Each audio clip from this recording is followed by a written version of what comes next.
Buhay ay parang pagbiyahe. Minsan meron tayong makasabay, makasama, makatabi sa upuan, at makilala. Lahat sila iba't ibang patutunguhan, iba't ibang destinasyon, at sa kanilang pagbaba para sa kanilang destinasyon, at sa kanilang pagkawala o sa kanilang paglisan nagkaroon sila ng impact sa atin, at nag-iwan ng magandang alaala na hindi natin malimutan, at maging manatili sa ating puso at isipan.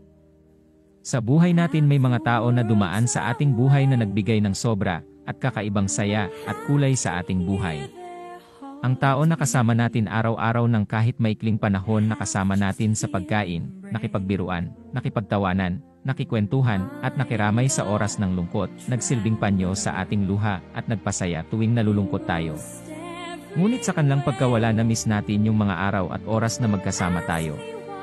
At yung tao na kung kumusta na siya. At yung ang mga bagay na dati nating ginagawa kasama siya. Ngunit sa paglipas ng panahon matanggap din natin ang lahat. Dahil akala natin naka-move on na tayo, yun pala nasanay lang tayo, na wala na siya sa ating buhay, at naging bahagi na lang siya ng ating nakaraan, at mag-iwan ng alaala sa atin. Dahil may mga bagay na nakamiss, pero hindi na pwedeng ibalik, dahil holding on is much painful, kaya pakawalan ang mga bagay na nakakasakit sa atin, kahit na nagbigay pa ito ng saya sa atin. Thank you for the friendship time and memories they shared to cherish and to value. May mga lumisan na hindi na maaring babalik pero ang kanilang pagmamahal, pagpapahalaga, at halaga hindi matumbasan sa anumang ginto sa mundo.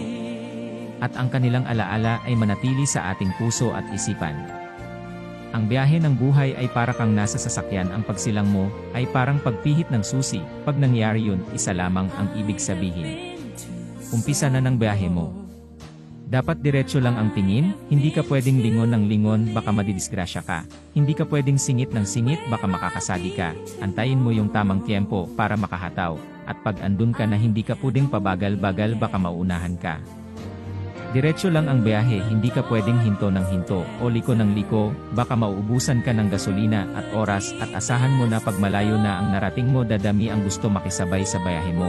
Pero hindi mo maaring pasakayin ang lahat ng gustong sumakay, dahil bibigat ang iyong pagpapatuloy. Piliin mo lang ang alam mong tunay at determinadong dumiretso anuman ang mangyari. Pag sinakay mo lahat, matatagalan kang makarating sa iyong destinasyon. May mga sasakay na habang pinagmamaneho mo sila patungo sa destinasyon ng tagumpay, pipilitin nilang baguhin ang ruta mo sa kung anong ruta nila nakasanayan. Huwag na huwag kang papayag. Kung gusto talaga nilang pumaroon sa rutang gusto nila, hayaan mo silang bumaba sa sasakyan mo. Basta laging diretso ang tingin at huwag lingon ng lingon. Ikaw ang may hawak ng manubela mo, dalhin mo ang sarili mo kung saan meron kang patutunguhan. Ang buhay ay parang pagbiyahe sa mahabang daan. At habang sa pagbiyahe makaraan tayo sa malapad at makitid na daan. Maganda o sementadong daan, at minsan naman sa mabato at lubak-lubak na daan. At minsan maulan o maaraw. At minsan maliwanag, minsan madilim. Tulad ng buhay ng tao, sa kanyang paglakbay makaranas tayo ng mga problema at pagsubok sa buhay. Ng mga sakit at paghihirap. Kaya anuman ang mangyayari, ating sikapin na makarating tayo sa ating patutunguhan anumang sagabal ang ating maranasan, at makasalubong habang ating tinatahak ang ating landas. Ang kailangan lang natin manalig at magtiwala sa ating Amang Tagalikha.